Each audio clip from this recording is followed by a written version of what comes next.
Olá, gente, boa noite. Então, vamos dar prosseguimento à nossa segunda aula. Nem todos vocês estavam na nossa aula, mesmo que virtual, mas que bom, todos estão aqui. Nós vamos dar prosseguimento aqui, eu vou compartilhar a tela nossa de semana passada, tá bom?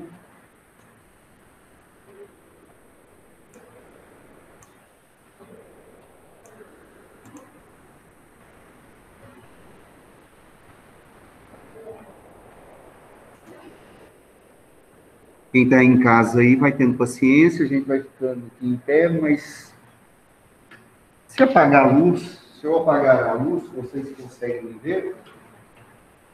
Dá, né?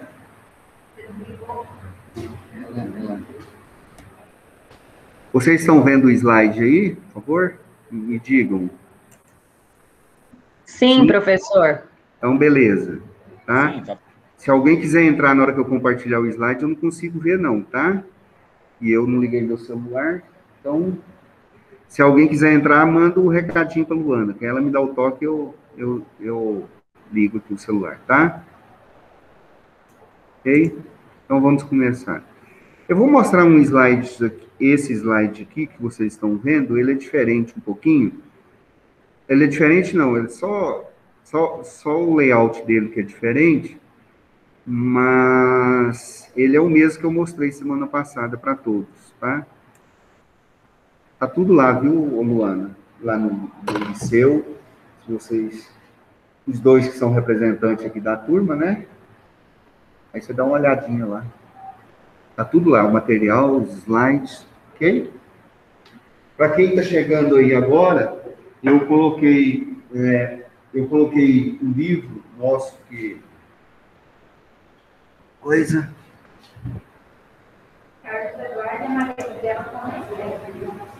Manda eles saírem e entrar, que não apareceu aqui, não. O Carlos Eduardo... Carlos Eduardo estava aqui sozinho, tadinho, semana passada. Jaraguá, não? Não é? Carlos Eduardo. Então tá, gente. Deixa eu só esperar eles entrarem aqui, eu vou mostrando o slide para vocês, tá? Então, para quem está entrando novamente aí, hoje é o primeiro dia de aula, ou que não assistiu a videoaula que está postada lá para vocês,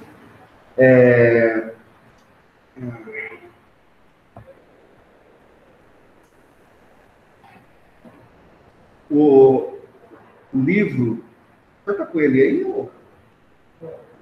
Que livro é esse? É o livro geral de direito. É o mesmo? Presta esses dois livros. É o mesmo? Aí é o processo. Eu li o processo. Entendi. O que eu olhei aqui é a mesma coisa, tá? Então, o livro que a gente está baseando a nossa fala, gente, está lá no liceu, tá? No liceu não, no AVA.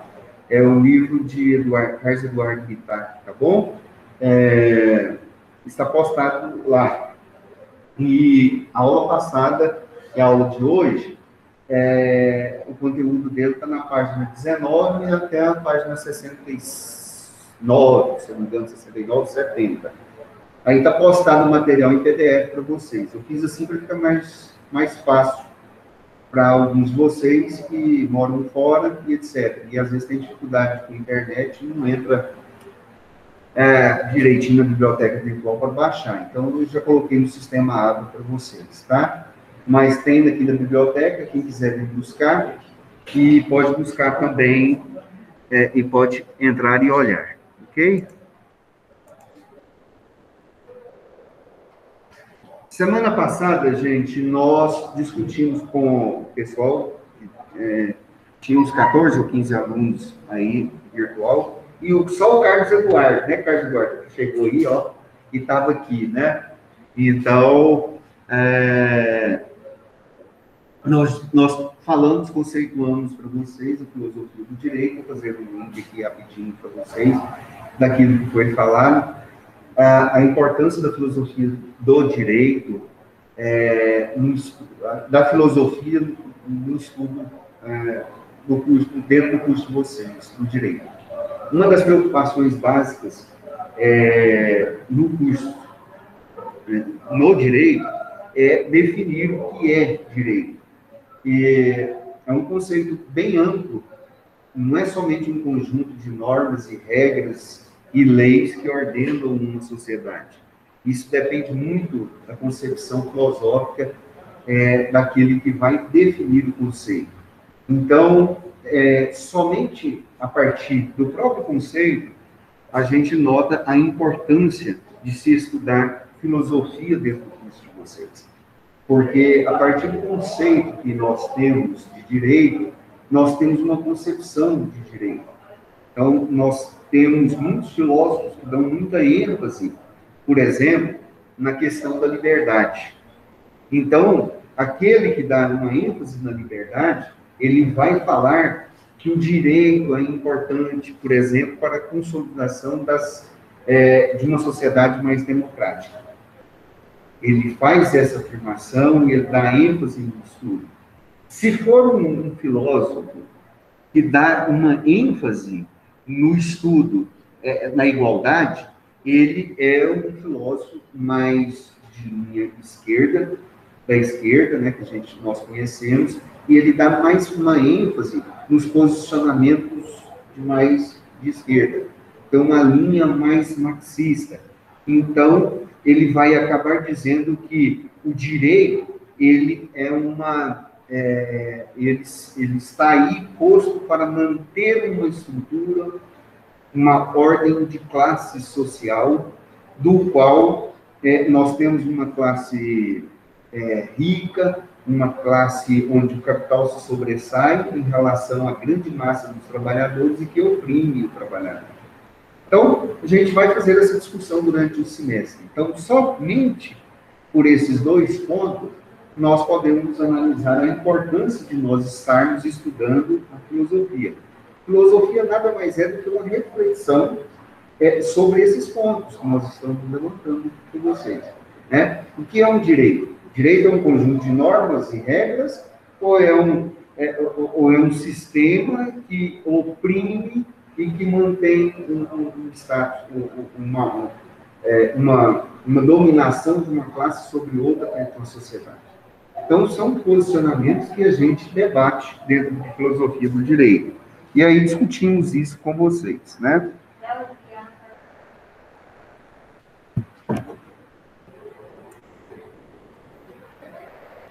Ok?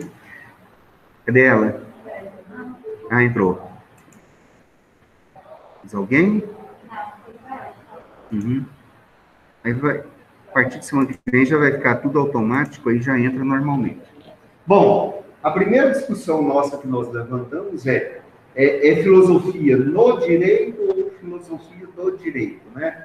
Na prática, essa discussão ela não cabe, não deveria caber, né? Porque o direito é uma ciência social que é universal. E no direito, nós não temos um único posicionamento filosófico. Nós temos vários posicionamentos filosóficos que ordenam e constroem o direito.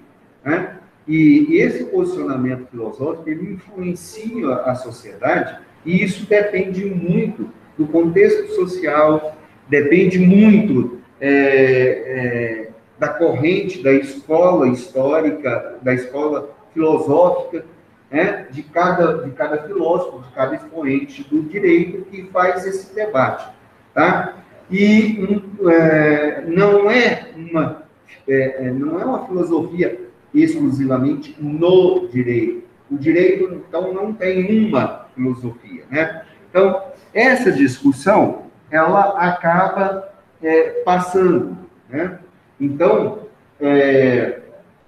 quando se fala filosofia no direito ou filosofia do direito, a discussão existe uma filosofia, há uma filosofia geral ou há uma filosofia jurídica? A filosofia é uma especialidade ou não? Se é uma especialidade, ela é jurídica, ela tem regras próprias, né? Então, essa discussão nós falamos com vocês na semana passada, e aqui tem um posicionamento de Miguel Reale Júnior, que é um dos livros que está lá na bibliografia básica nossa, né? Ele vai dizer que é muito importante, que corrobora com aquilo que nós falamos semana passada. Ele nos diz o seguinte: a filosofia do direito não é uma disciplina jurídica, é a própria filosofia, somente que ela está voltada para a realidade jurídica. Por que ele fala isso? Porque existem muitos filósofos que têm um posicionamento afirmando que a filosofia jurídica é algo especial, é algo que ela bem diferente daquilo que é tratado dentro da filosofia geral, né? Alguns vão, como vocês estão aqui, eu estou vendo aqui algumas disciplinas específicas, vocês estão estudaram direito penal, parte especial, né? A primeira parte, a parte especial.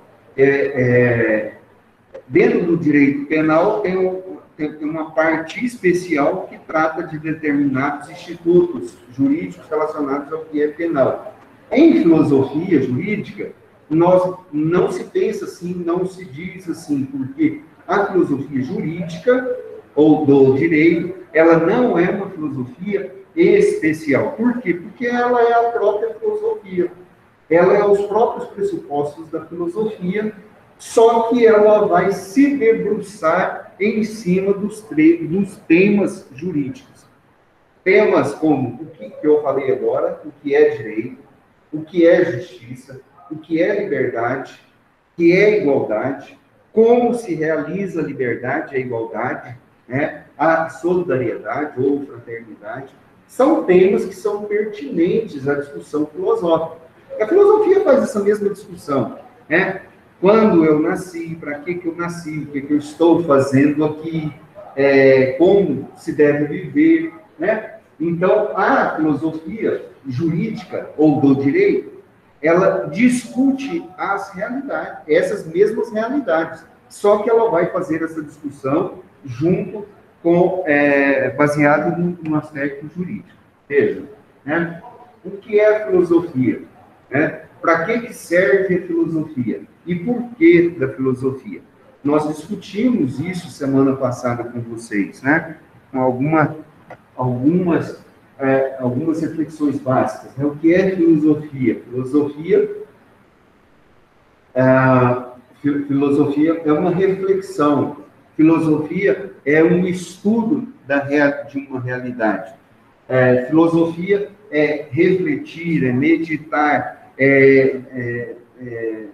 procurar entender, é raciocinar sobre alguma coisa, é buscar a origem, procurar entender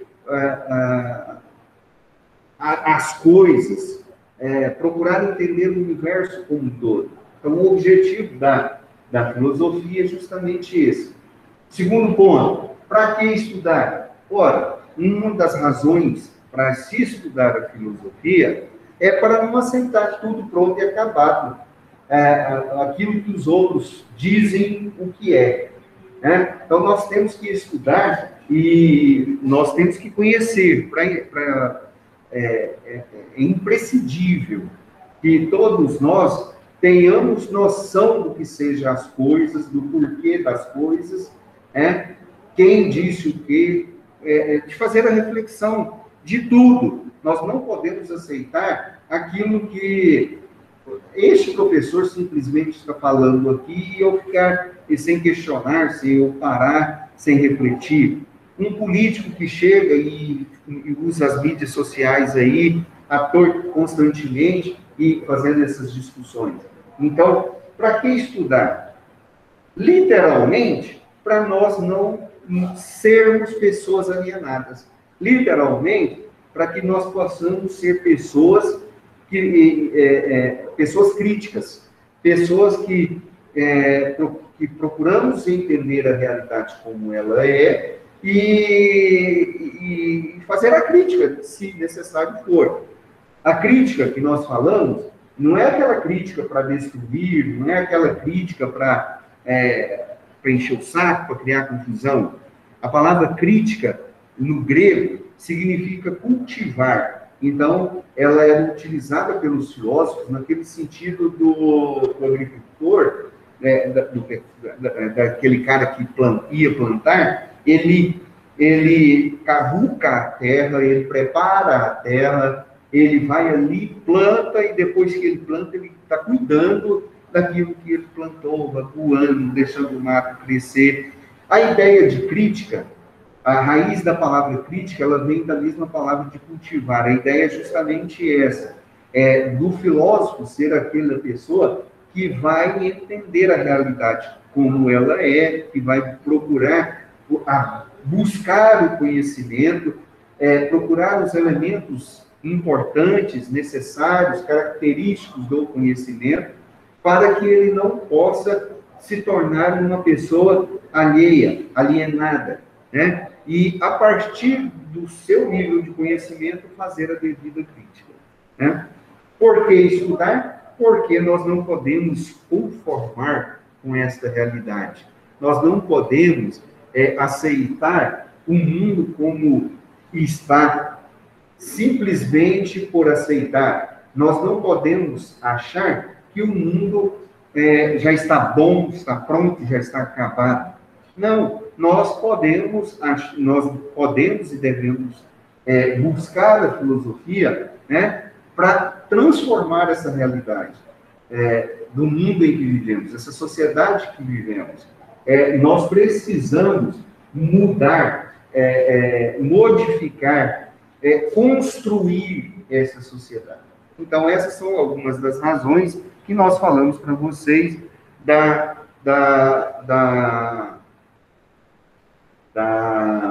filosofia na aula passada, né? Se eu perguntasse, pastor Nilson, aí, uma brincadeirinha aí, para quem os meninos estão vendo lá, se o pato perde a pata, o pato vai ficar manco ou vai ficar vivo? O que você acha? Oh? E aí, pastor Nilson? O pastor Nilson está quase dormindo. Os dois. Hã? Os dois. Então, nesse sentido, né, que a gente, e aqui parece um pato, gente. Então, a gente tem que usar uma série de regras, a gente tem que levantar uma série de discussãozinha aqui para a gente fazer uma reflexão, né? Pode ser os dois, pode ser só um, depende do jeito que eu estou falando, depende da situação. Agora, se eu não fizer essa relação, se eu não fizer essa crítica, ou esse estudo, aí fica complicado, né? Mas isso aqui é só uma brincadeirinha, né? Então, oi? Bom, e aí, Mila, e aí tem a questão, né? A primeira pergunta: o que é filosofia? Etimologicamente, vocês estudaram o que é filosofia, né? É mesmo. Muito bem. Né? Cadê ela? Entrou, não? Luana? Isso. O que é filosofia, Luana? Etimologicamente. Quem sabe aí, enquanto a Camila está entrando? Hã?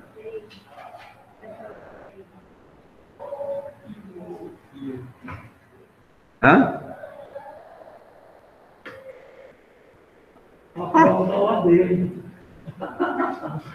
Olha o que a Giovana falou no chat aí. Amor à sabedoria. Hã?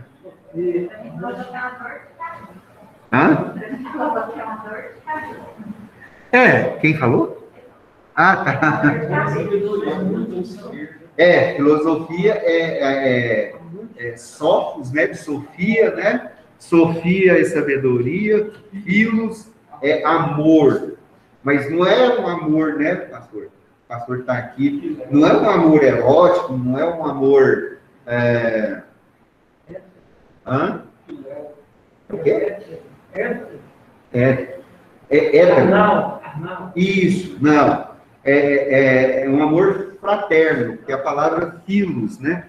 Filos significa de amor fraterno. É aquele amor da pessoa de realmente querer se sacrificar pelo outro. Filéu, né? Filéu. Tem um livro que o César disse que ele fala sobre os 4 amores, né? Isso. Que vem do grego, né? Filéu, Eros, Ágape, o outro específico. Filos, filéus, eros, eróticos, o pastor citou aqui, e ágape, né? Que é aquele amor sacrificial. E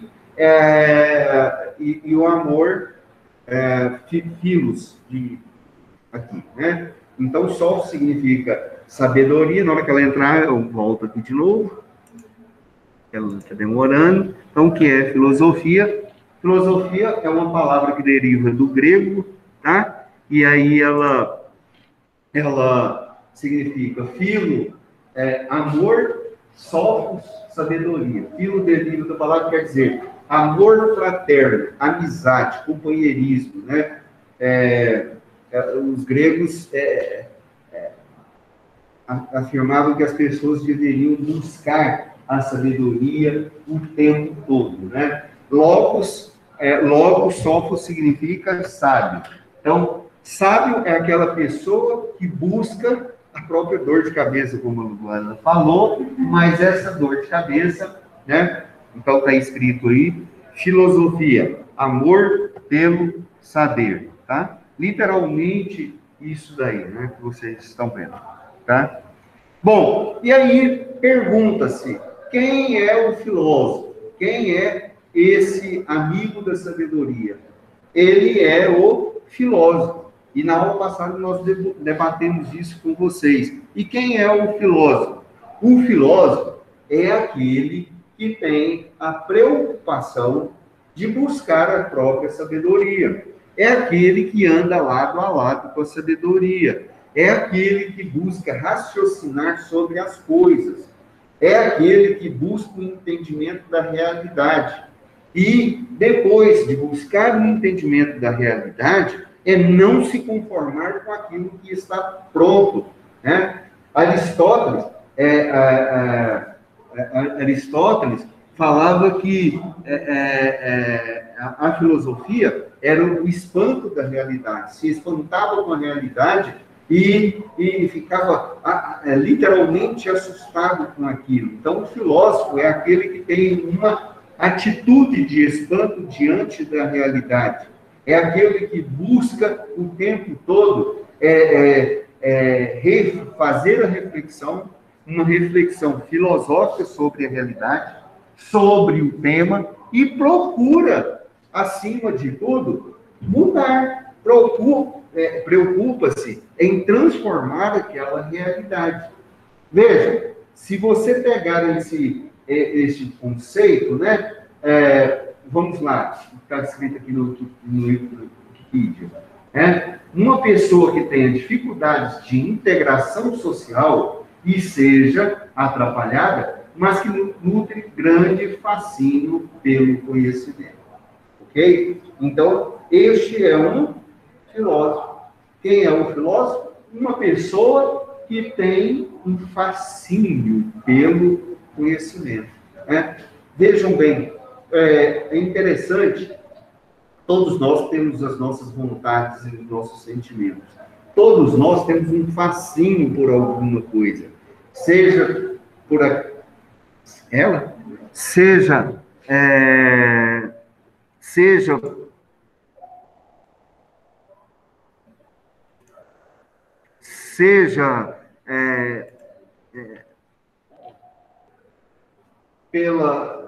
pela paixão da vida dela, seja pelo local de moradia do Rio de Janeiro, do pastor Nils, que é muito bonito mesmo, lá é um local muito bonito, seja seja um fascínio pela vida, não interessa. Cada um tem um fascínio por alguma coisa. Agora,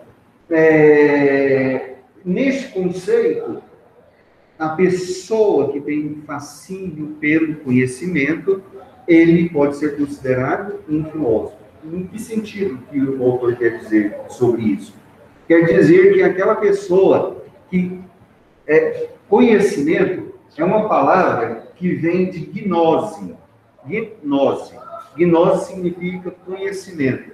Então, quem busca o conhecimento, ele busca a verdade. Ele quer encontrar a verdade.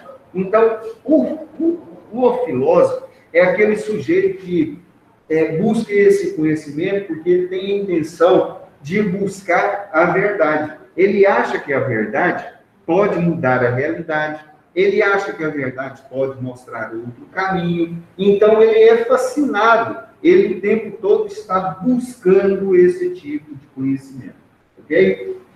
Outro, quem é o filósofo? É uma pessoa que exerce intensas atividades intelectuais que são consideradas inadequadas para a sua idade, em detrimento de outras atividades mais populares, né? É lógico que isso aqui é um conceito um pouco mais radical, né? Mais extremista de quem escreveu isso. E ser filósofo é lógico que existem pessoas que se debruçam sobre diversos temas e dedicam uma vida inteira no debate filosófico ou de determinados temas filosóficos, né? Por isso está escrito aqui, é o sujeito que falta um parafuso na cabeça, alguns pensam, falam, é um sujeito que falta um parafuso na cabeça e que fica meditando e raciocinando sobre coisas, né? Sobre coisas na vida. Tipo, só sei que nada sei. E o que Sócrates queria dizer com isso?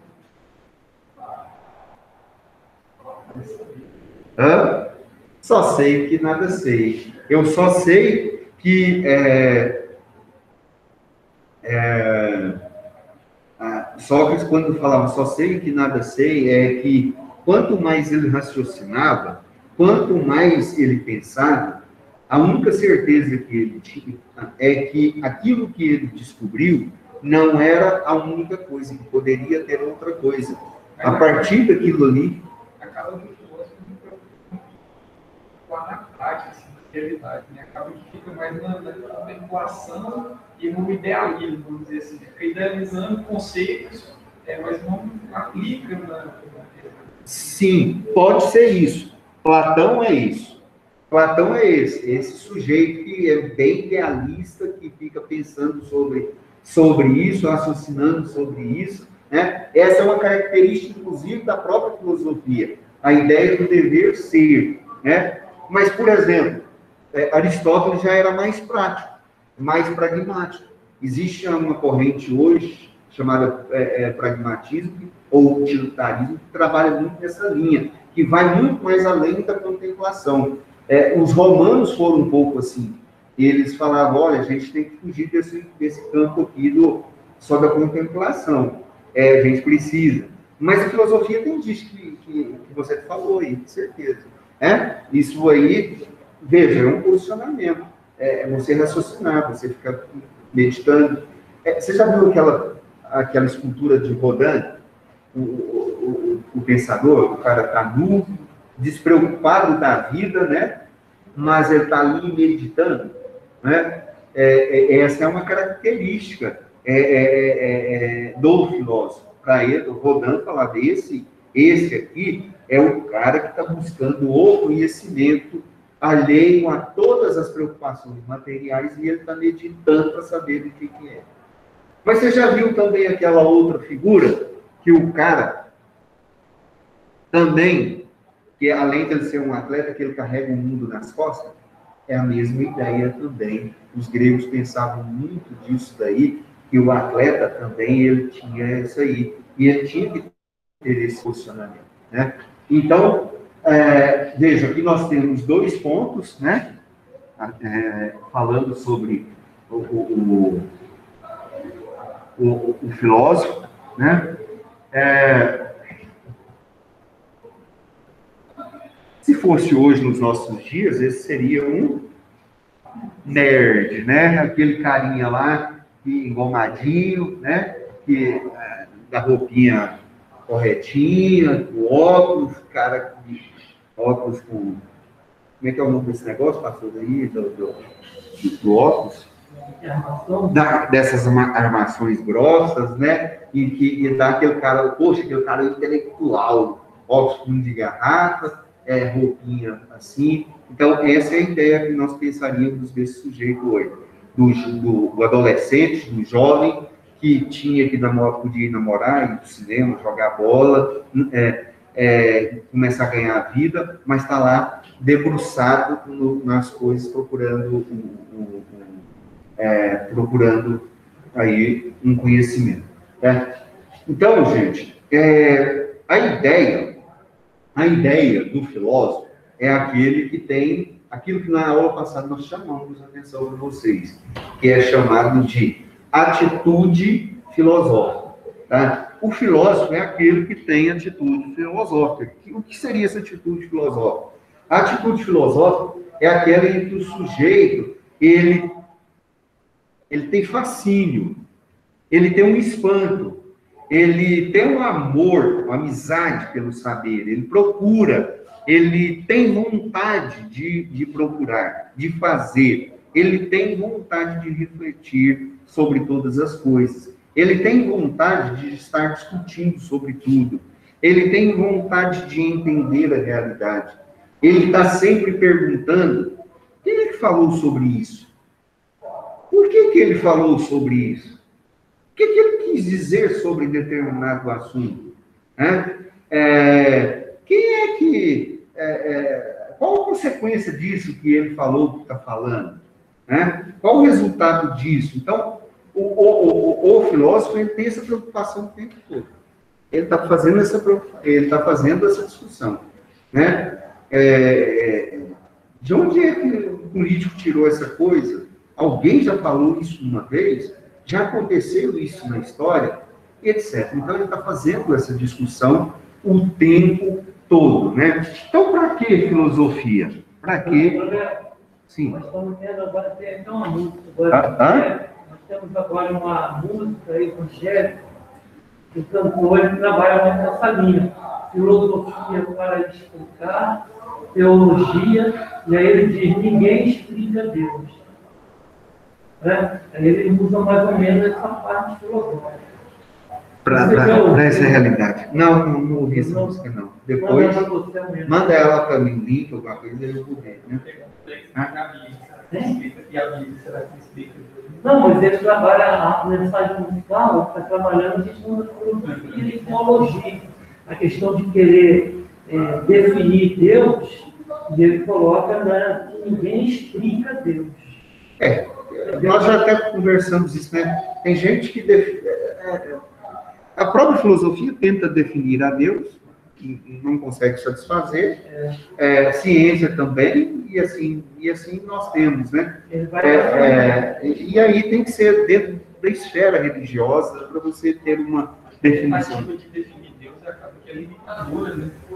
E lá com Moisés, Deus falou que eu sou Deus. Eu sou quem eu sou. Eu sou. Pronto, né? Então, justamente essas situações. E aí tem outro ponto sobre a filosofia. A filosofia, ela procura responder quem é Deus, mas, na prática, ela sabe que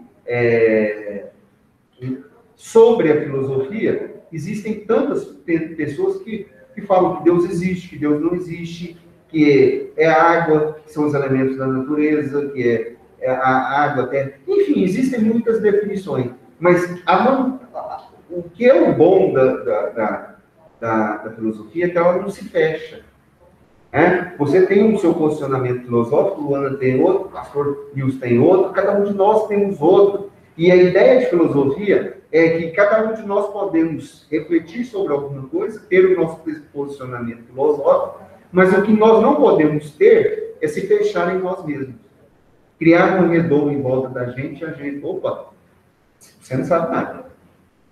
o que você está pensando e falando está errado. Não. Né? Aqui nós quatro, nós somos pessoas, e os meninos que estão aí nos vendo também, são pessoas que têm seus posicionamentos diferentes sobre todas as coisas. E aqui nós temos que refletir sobre isso, e nós temos que respeitar acima de tudo. Essa é outra característica. Essa é outra característica. É o pastor Nil, é o pastor Nil. Então, essa é outra característica da filosofia. Né? Para que filosofia? Né? Se eu fosse perguntar aqui, os meninos já vão escrever, eu não vou nem perguntar, né? A Luana já falou, para dar dor de cabeça. Né? Outros aqui que estão nos ouvindo, né?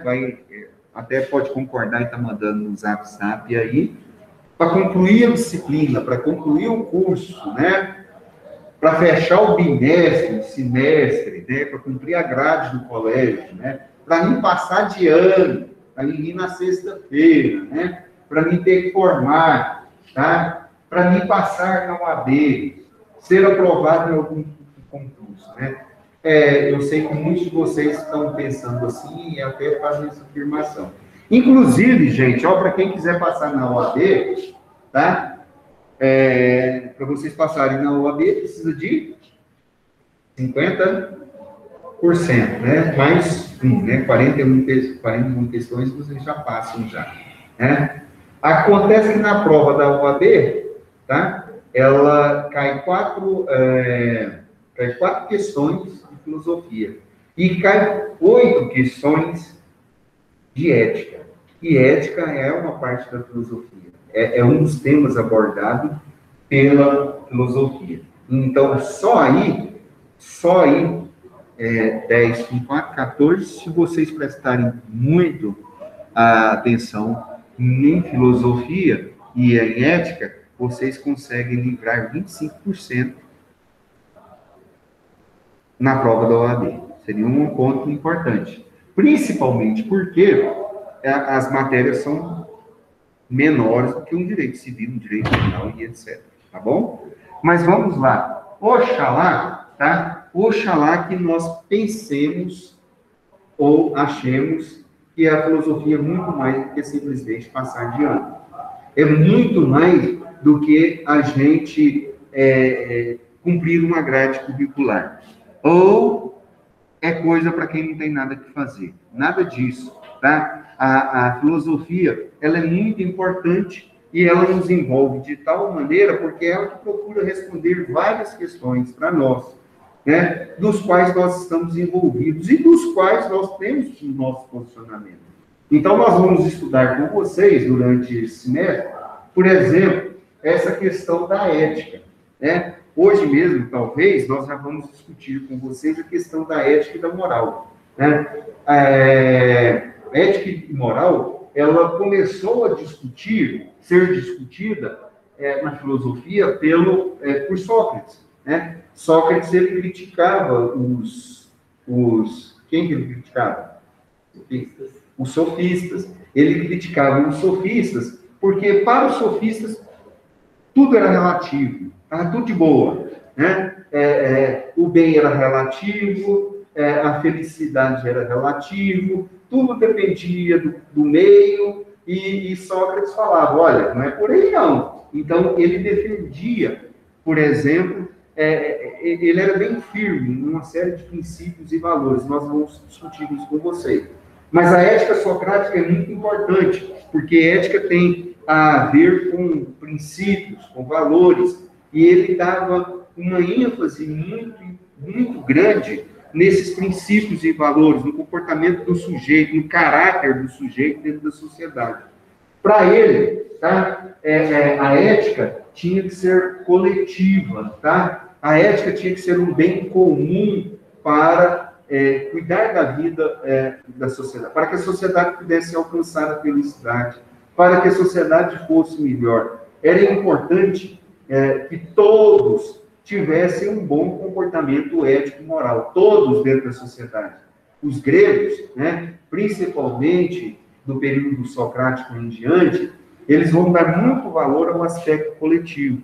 Lá, quando nós estudamos em ciência política, a sociedade grega, a democracia era a realização do bem comum. E a realização deste bem comum passava justamente pela conduta, por uma boa conduta ética moral. Né? Então, os gregos, o tempo todo, eles falavam que o sujeito tinha que ser probo, e, né, tinha que ser uma pessoa idônea, tinha que ser uma pessoa honesta, não poderia defraudar o outro. Então, isso tudo está relacionado com a ética socrática. Nós vamos falar com vocês que a consolidação da justiça para os gregos passava justamente pelo respeito por essa conduta ética moral. Tá? Nós, sim. Sócrates vai falar, né? Sócrates fala que Platão também já falaram. Platão e Aristóteles eram discípulos de Sócrates, né? Cada um fundou uma escola diferente, né? Uma mais materialista e outra mais idealista, como você falou, né?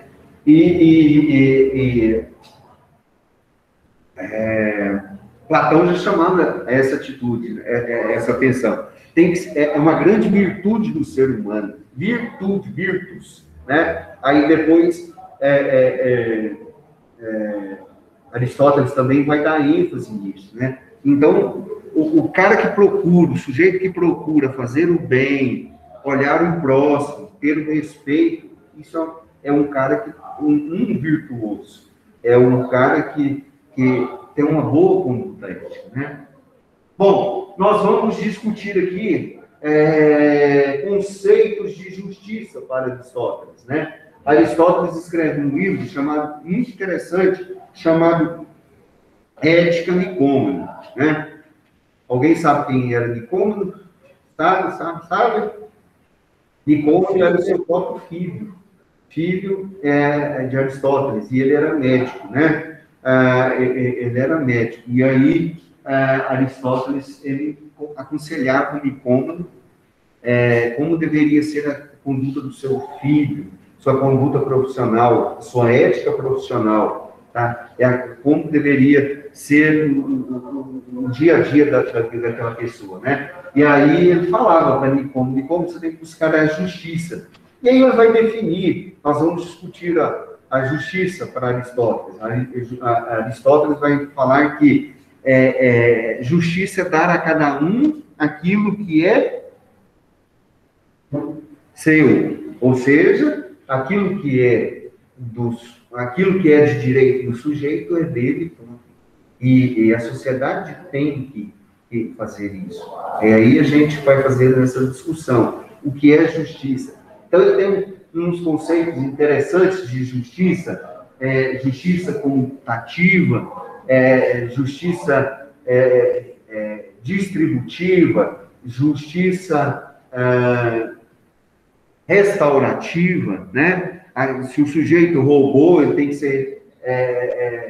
para que haja justiça, tem que haver a reparação, tem que haver uma restauração daquilo que lhe foi tirado de uma pessoa.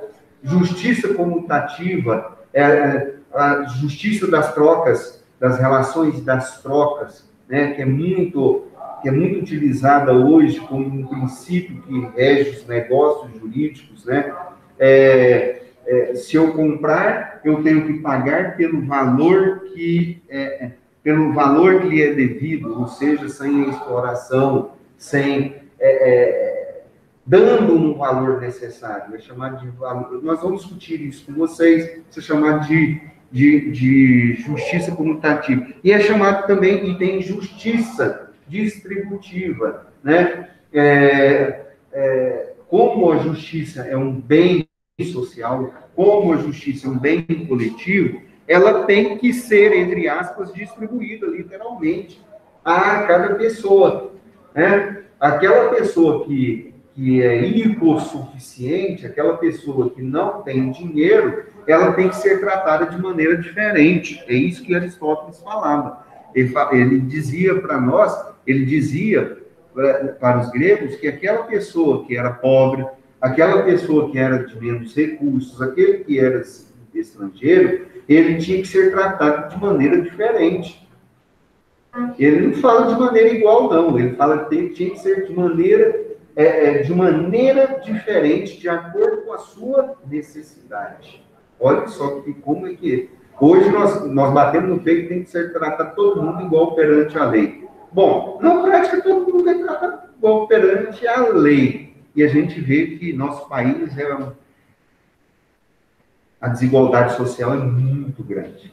Então ele já batia na tecla. Falou, gente, é o seguinte, desigualdade sempre existiu, vai existir, mas aquelas pessoas que têm mais dificuldades têm que ser tratadas diferente. Porque se não for tratado diferente, essas pessoas vão ficar língua. Essas pessoas vão ser sempre exploradas, excluídas, maltratadas, dominadas e assim por diante. Então, ele nos chama atenção para nós tratarmos os outros de acordo com a nossa necessidade. Isso era chamado de ética distributiva. Né? Era diferente não de exclusão, mas de percepção da realidade, justamente. Né? E aí, como você está aqui, é mulher, você era no mesmo sentido. Não que você é melhor ou superior e vice-versa aqui, mas é que a mulher naquela época era mal tratada. E até hoje, né? Ela é diferenciada. Então tem que ser tratada de maneira desigual. E esse conceito é dele. Nós não aceitamos muito bem ainda hoje esse tipo de coisa dentro da nossa realidade. Às vezes no papel é muito bonito, né? Então, quarto período, vocês já estão estudando com o Tiago, né? Direitos humanos, né? Viram lá? Os direitos, Declaração dos Direitos Humanos, todos são iguais perante a lei, só de maneira formal, porque na prática é uma distância muito grande. Muito grande. Bom, outra coisa, depois nós vamos nos adentrar no estudo da filosofia cristã.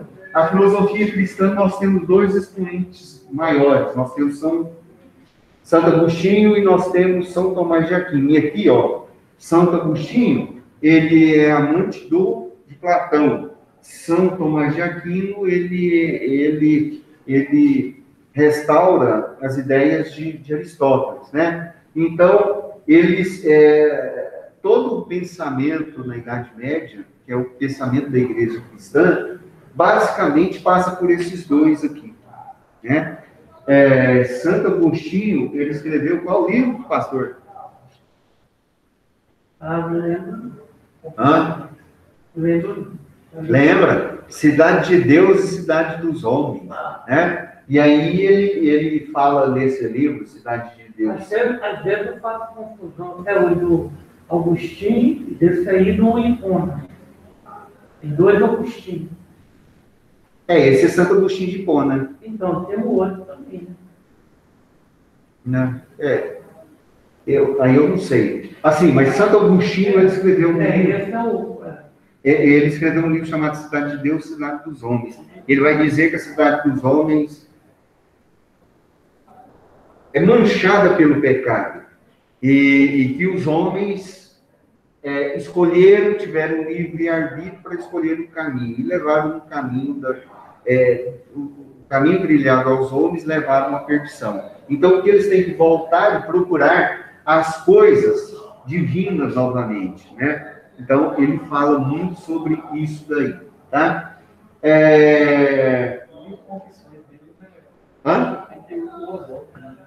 Não entendi. O outro livro, né? Muito bom. O outro livro dele, chamado Confissões, tá? Confissões, muito interessante esse livro. Demais da conta, gosto mais desse livro. Esse livro, ele é o seguinte, eu gosto dele porque ele era um mala. Santo Agostinho era um mala, desculpa a expressão, vou usar aqui. Ele era um mala sem alça. Pensa o caboclo mala, era ele, né? Então ele era um jovem, vivia uma vida desregrada, gostava de beber, gandaiar demais da conta, gastava dinheiro com tudo e qualquer coisa, né? E mulherzada eu gostava demais.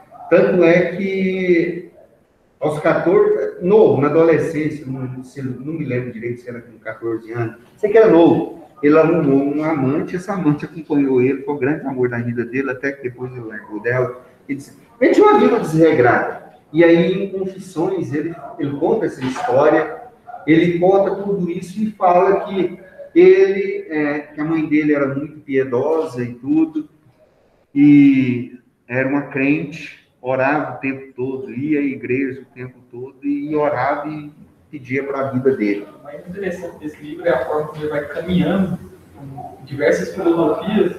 Justamente. Um ponto que ele não encontra sentido em nenhuma delas e acaba encontrando sentido aonde? Na palavra de Deus. Justamente. Ele, naquela época, tinha uma filosofia... Professor? Que era chamada... Oi? Léo, aceita a Juliana Maria aí, por favor, tá esperando. Quem? A Juliana Maria? A Juliana Santos? Não, a Maria, Não estou vendo ela aqui, não. Pede ela para entrar e sair novamente. Não, é ela mesmo. É Juliana Maria Santos. Tá. Uhum. Então tá bom, ela já entrou, né? Tá, obrigada. Bom, e aí naquela época tinha uma filosofia que chamava de maniqueísmo, que falava que o mundo era uma dualidade, do bem e do mal. Você não tinha como escapulir daquilo. Ou você vivia eternamente no bem, ou você vivia eternamente no mal. E se você é do bem, você é do bem, ótimo, beleza, é o destino, e etc. Vamos, mais ou menos assim. E ele vai viver isso daí e vai falar, não, o mundo pode ser até assim, ter essa característica do bem e do mal, mas você tem um livre arbítrio para poder escolher. E aí ele conta essa história, que ele pegou e estava lá, e depois de uma ressaca muito grande, ele leu, de tanta mãe dele encheu o saco, pastor, aí ele leu...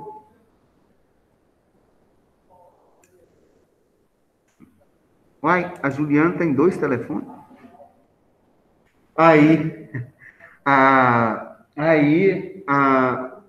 Ele leu Romanos capítulo 13. Se vocês viverem em bebedices, em orgias, e não sei o quê, e aí vocês vão pro reino, vocês vão pro inferno, e aí justamente, aí ele pegou e arrepiou, né? Porque ele começou e viu o primeiro capítulo, ele leu aquilo lá e falou assim, Paulo falando para os romanos, romanos, vocês são, mas tudo que vocês fazem, não se iludam, vocês são indesculpáveis perante a Deus. No primeiro capítulo ele fala todinho. Então, vocês estão a vida desregrada, vocês podem ir levando, você tem a soberba muito grande, e aí você não esquenta não, porque todos pecaram e destituídos estão da glória de Deus. Aí ele vai ficando assustado. Mas na hora que chega no final do capítulo 13, ele já está cortando, não pode falar, né, pastor, cortando a agulha, né? Aí já está com medo, mas aí ele fala, opa, minha mãe falava tudo isso daqui. E aí ele fala. Então, em Confissões, é um livro muito interessante, gosto muito dele. Santo Agostinho, nesse sentido, porque ele é homem, nós somos, nós erramos. O pastor, tem gente que pensa que o pastor é santo. Para alguns é santo, porque é o nome de Deus que aguenta encheção de saco de todo mundo, mas ele tem seus defeitos, tem suas falhas, um professor também tem, qualquer um de nós temos e nós erramos. Gosto muito do santo. Pois eu também gosto. Por exemplo, viver, não ter a vergonha de ser feliz, cantar e não ter a vergonha. Tá gravando aí, não tem importância não. E hoje é sextou, né, gente? Foi o senhor que mandou o negócio de sextou hoje para mim? Não, né? Teve um que me mandou sextou, né? E não faz mal não, gente. Sextou é bom demais, quando sexta, assim, né? É uma rodinha de samba, é muito bom, eu gosto. Eu gosto. Esse é o outro falando, né? Então nós vamos falar isso, depois nós vamos falar em São Tomás de Aquino. São Tomás de Aquino escreveu um livro chamado, muito interessante também, que eu nunca li nem vou ler, tá, gente? Mas é um livro que é chamado de Suma Teológica. Suma significa resumo. Então, resumo da teologia de Santo Agostinho. Acontece que esse livro dele, 1000, ele é mais alto do que nós. É um livro que vai escrever, são vários tomos, né? São vários livros, na verdade, e ele fica mais alto do que uma pessoa normal. Então, ele era nos conventos, então ele ficava lá no convento, lá, escrevendo. Né? Então, ele retrata a discussão filosófica, e ele discute o que é justiça, por exemplo. Ele vai falar que, por exemplo, sobre juros, ele fala, olha, juros, você pode cobrar juros de todo mundo, só que você não pode ser avarento. O que significa isso? Todo mundo tem o direito de ter a restituição do seu dinheiro. Juro nada mais é do que isso na concepção dele. Só que você não pode ser avarento, você não pode pegar o cara e torcer ele e espremer ele. Você é um cristão. Se você é um cristão, é dever seu ajudar o próximo. Pode até emprestar e cobrir e pedir de volta. E tem que pedir mesmo. Só que você não pode explorar. Então, essa é uma concepção. Ele fala que o juiz, um juiz, por exemplo, ele deve julgar, mas no caso dele, de acordo com a filosofia dele, ele deveria procurar a lei eterna, porque essa era melhor e superior do que as leis dos homens. Santo Agostinho também vai nesse mesmo posicionamento, né? Léo, sem criticar, sem nada, mas ainda temos muita coisa em termos desses pensadores, desses homens do passado, e da Bíblia também, ainda fechado aos 7 livros, lá em Roma, né? No catolicismo, Papa. Tá. Temos muito material ainda, né, que, diante da zoologia, de filosofia, que é guardado lá. Dizem que tem, né? Segunda. Código da Vinci, né? O senhor assistiu, né? Mais ou menos isso, né? Código da Vinci. Como é que é o nome do outro filme? De Dan Brown. Anjos e Demônios, tem mais um terceiro, não? Era Anjos e Demônios, tem mais um terceiro, né? E tudo fala sobre essas coisas, né? As obras que estão assim, guardadas, poderiam nos ajudar muito em termos de conhecimento, né? Em termos de abrir mais a mente, né? A humanidade. Né? Eu acho que eu penso, bom, não vou nem falar isso aqui, né? Mas a gente poderia sim abrir muito disso daí, porque a gente tem talvez é porque alguns desses escritos filosóficos e até mesmo religiosos contrariam alguns dogmas da igreja. Por isso que às vezes estejam fechados. Isso se não for uma teoria da conspiração também, né? Porque se fala muito disso, né? Mas não sei, né? Às vezes está enterrado lá, né? Debaixo, de acordo com o filme, né? Tom Hanks que nos diga. Gente, falar em Tom Hanks, você conhece Tom Hanks, né? Tem um filme muito interessante que está passando da Netflix, vai se concorrer ao Oscar, viu, gente? Pode assistir. Quem não está fazendo nada amanhã, além de estudar filosofia, porque tem muita coisa a ver, né? Sumiu o nome, mas eu estou pelejando aqui. Ele é um sujeito que vai guiar uma menina no oeste selvagem, levar ela, trilha uma caminhada. Para quem entrar na página da Netflix, digita, não precisa nem digitar, aparece o Tom Hanks lá, tá? Vi agora há pouco. Tem uns 3 dias que eu quero assistir. salvei na minha lista. Tá? Muito bom. Aqui nós temos os laicismo, né? O laicismo de Hugo Grosso. O Hugo Grosso, ele já entrando na Idade Moderna, ele já vai, já na esteira do humanismo, ele vai discutir o seguinte conosco. Na filosofia medieval, Agostinho, São Tomás de Aquino, vai falar que todos os posicionamentos filosóficos estão recheados, né, de posicionamentos religiosos. Então, religião em primeira mão, né? Aí vem Hugo Grosso e fala, olha, é o seguinte, o que é da esfera da religião, é da religião. O que é da esfera da filosofia, tem que ser filosofia. O que é isso? Laicismo. É separação. É a ideia de separar. Né? Então, isso é muito importante, porque aí nós vamos ter uma ruptura entre religião e filosofia. Desde o primeiro século, nós vamos... Já nos escritos de Paulo, você citou aí há pouco instante, né? Já nos escritos de Paulo, nós vamos ver muita filosofia, e essa filosofia vai influenciando a própria religião, até que a religião que já está completamente adaptada aos posicionamentos filosóficos, e aí, então, Hugo Grosso vai ser um filósofo que vai propor isso daí. Antes, um pouquinho, tem Maquiavel, que nós estudamos lá com o príncipe, quando ele fala, olha, o Estado é uma coisa, o Estado é política, religião é outra coisa, é igreja, e fica cada um do seu lado, né? E aí vem, corroborando essa ideia de Maquiavel, vem as ideias de Hugo Grosso, que é a ideia filosófica. Quando ele fala da missão integral da igreja, envolve a questão de evangelização e ação social.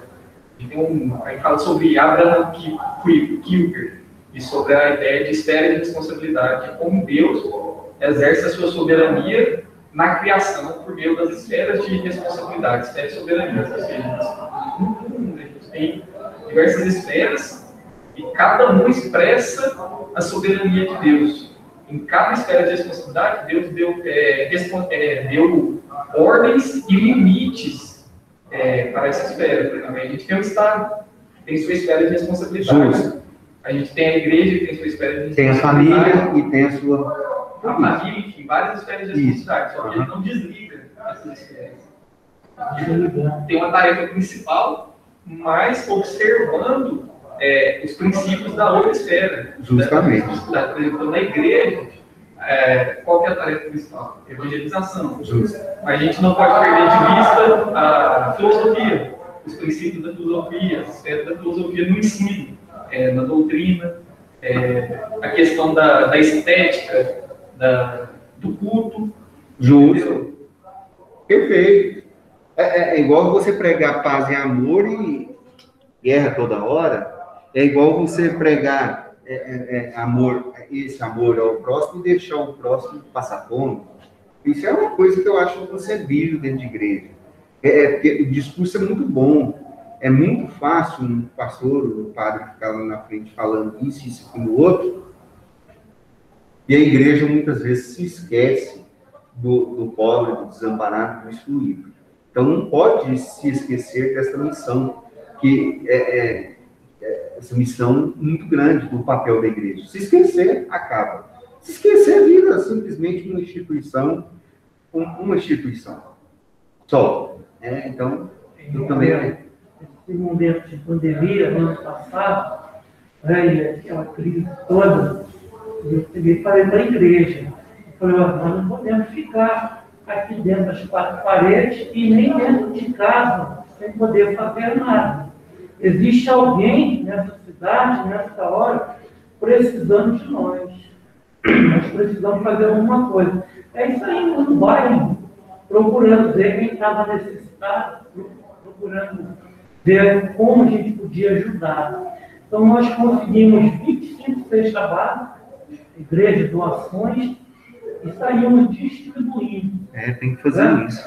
E uma delas que eu fui levar, eu e meu irmão, meu filho, o Marcos, Quando eu cheguei na casa da senhora, era uma senhora, e ela estava com duas meninas. Aí eu chamei, falei, cadê a sua avó? Eu já sabia que ela morava com a avó. Ela falou, não, ela é minha mãe, é vó e mãe, ela cuida de nós. Mas só que ela não está aqui. Eu falei, mas eu vim levar, não, ela está esperando, você pode deixar. Quando eu entrei na sala para deixar a cesta básica, as duas meninas estavam comendo farinha, tudo. Prato, assim, prato, comida, farinha. Pois é. Então, Aí assim, parar nos olhos, como você está falando, porque se você fica com uma igreja ou pregador em cima do púlpito, né, as quatro paredes, você acaba esquecendo das pessoas que estão em volta de você, ou é seu vizinho, né? E você sem fazer nada, porque às vezes ninguém falou, ninguém comunicou. Quer dizer, você está dando uma crise, num momento como esse, né? O pessoal está perdendo emprego, do jeito que estava no início, abriu mais, aí foi crise geral. Né? Pois é. E a gente não pode ser assim, né? Nós vamos ver aqui o criticismo de Kant, né? Um imperativo categórico e um imperativo hipotético, né? É um dos principais, talvez o principal filósofo da modernidade. Ele faz uma síntese ele faz uma releitura tanto de Platão e Aristóteles, e faz uma síntese desses dois e cria a sua própria filosofia. Essa filosofia, ela tem direcionado muitos nossos dias de hoje. Muito, né? Vamos fazer essa discussão aqui com vocês. A dialética de Hegel, né? Nós vamos fazer essa discussão. A crítica historicista de Karl Marx, vocês já viram alguma coisa aí? Karl Marx foi o sujeito que mais fez a crítica ao capitalismo, né? Então, pouco se diz, pouco se nega daquilo que Karl Marx falou a respeito do capitalismo, né? E aí nós vamos fazer essa discussão aqui com vocês. E hoje, depois, por último, nós vamos discutir aí a teoria pura do direito de Hans Kelsen, né? Que é o positivismo jurídico que vocês estudam.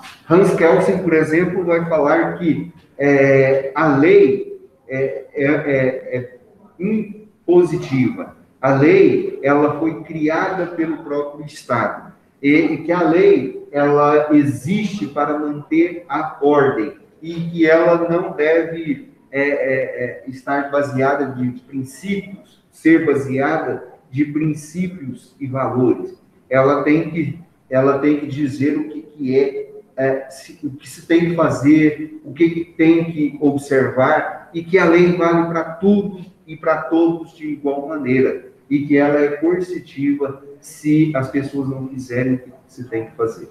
Então, nós vamos mostrar essa discussão com vocês, dentro da filosofia do direito. Isso aqui são alguns dos temas ou dos filósofos que nós vamos discutir aí com vocês, né?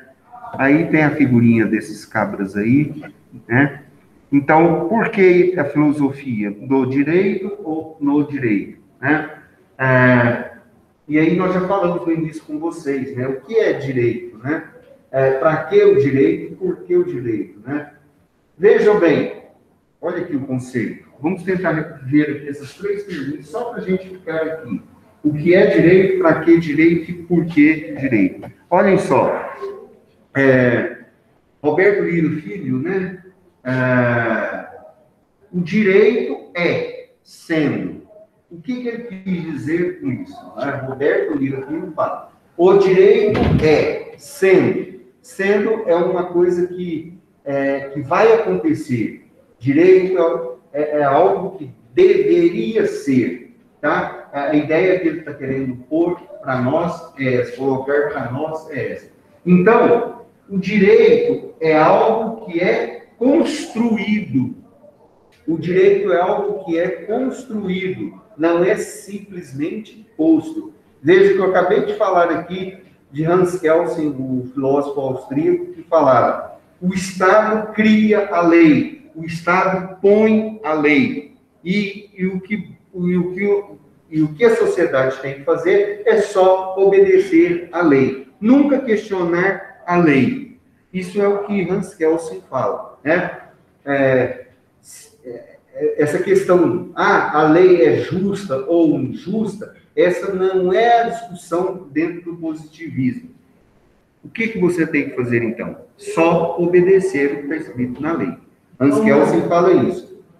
Sim. No pensamento dessa fala desse Roberto Lira, então o direito não está fechado, definido? Não, justamente. No positivismo, foi criado pelo Estado, está fechado, pronto, acabou, cumpra-se. Faça o que está lá. No mensalão, eu acompanhei todo o Supremo, o debate, tudo. Então, eu ouvi muitos dos juízes do STF, ministros, e alguns advogados, juristas, justamente defendendo essa tese aí. O direito está sendo construído. Entendeu? Então, quando Barroso falou isso agora também, na Lava Jato. Dava uma sentença a favor de José Dirceu, outros contra, aí falou, não, nós estamos vivendo um momento do direito que ainda está sendo construído. Tem que ser. A ideia de jurisprudência, ela passa por essa ideia aqui, porque você vai criar uma possibilidade jurídica dentro da jurisprudência, né? Por quê? Porque o direito muitas vezes não é claro. Ele não é claro, então tem que ter um direito, tem que ter aqueles que estão interpretando o direito, ele tem que debater e tem que discutir essa questão do que é posto, né? Então, a ideia é justamente isso aqui. Existe um brocardo jurídico que chama iubi societas, iubi jus. Aonde está a sociedade, aí está o direito. Isso é um brocardo jurídico e é um brocardo latino, romano, né, que nos fala sobre isso, e os romanos já tinham essa percepção. O direito não é algo fechado. O direito não pode ser estático. Não pode, não deve não deve ser fechado e estático. Por quê? Porque a sociedade, ela muda. Porque a sociedade, ela vai evoluindo com o tempo. Na sociedade, as necessidades vão surgindo a cada dia que passa. Cada dia que passa, o homem cria uma necessidade nova, tem uma realidade nova, existe um contexto social novo, contexto esse que depende da religião, depende da política, depende da economia, depende da saúde. Então, ele é construído. Veja, nós temos 11 meses, que um mês faz 11 meses de isolamento, 12 meses de isolamento, dia 15 faz, né, de pandemia e faz isolamento, né, de lockdown, isolamento. Vocês já observaram o quanto o direito mudou? Está parado para pensar? O quanto o direito mudou? Eu estava lendo, por exemplo, uma lei, agora há pouco, que algumas empresas, em alguns tipos de atividades, as empresas podem reduzir o salário e a jornada de trabalho do trabalhador. Podiam reduzir e podiam. Eu fui beneficiado com algo da lei que eu não tive dinheiro para pagar um financiamento. Atrasou tudo. Eu fui lá e falei com o juiz, meu filho. Aí ele pegou e foi para a execução. Mandou parar a execução, mandou fazer um recalque e mandou negociar comigo. Não é que é arbitrário, é uma situação totalmente diferente, é um direito novo, é um direito totalmente diferente do que nós estamos vivendo. Então, isso depende, muitas vezes, da construção. O direito é construído. Agora, tem gente que fala que o direito é rígido, que o direito é estático, que o direito não se modifica. Os positivistas afirmam isso o tempo todo. O direito não pode ser assim. O direito, ele tem que ser construído todo dia, todo dia. Aí tem uma questão realismo jurídico, sobre a questão jurisprudencial e plano da eficácia do direito, né? Colocar a eficácia acima dos outros dois critérios, validade e justiça. É um problema também porque, por exemplo, para a gente mudar o direito, a gente tem que passar pelo critério de validade e pelo critério de justiça, não só pelo critério de eficácia. Esse realismo jurídico, baseado na jurisprudência, principalmente lá nos Estados Unidos, acaba atropelando a questão da validade e da justiça da norma. Então, por exemplo, a gente tem decisão do STF que contraria o direito posto. Vamos dizer, o direito ele é mutável, mas existem os meios de mudá-lo que não cabe, não é uma competência. Ah, sim, você já está falando do ativismo jurídico, né? Sim, eu também não concordo muito com isso, não, né? Tem gente aí que, ao invés de julgar, está querendo legislar e está querendo executar, que é diferente, né? Eu acho que está havendo muito atropelo aí, está havendo muita coisa. Por exemplo, no início da pandemia, já que nós falamos aqui, quando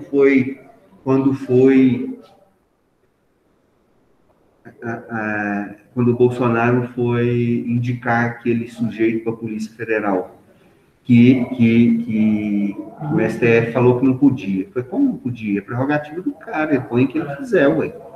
Ele põe o que ele quiser, submete ele lá a sabatina, vê se ele tem condição, e aí ele põe.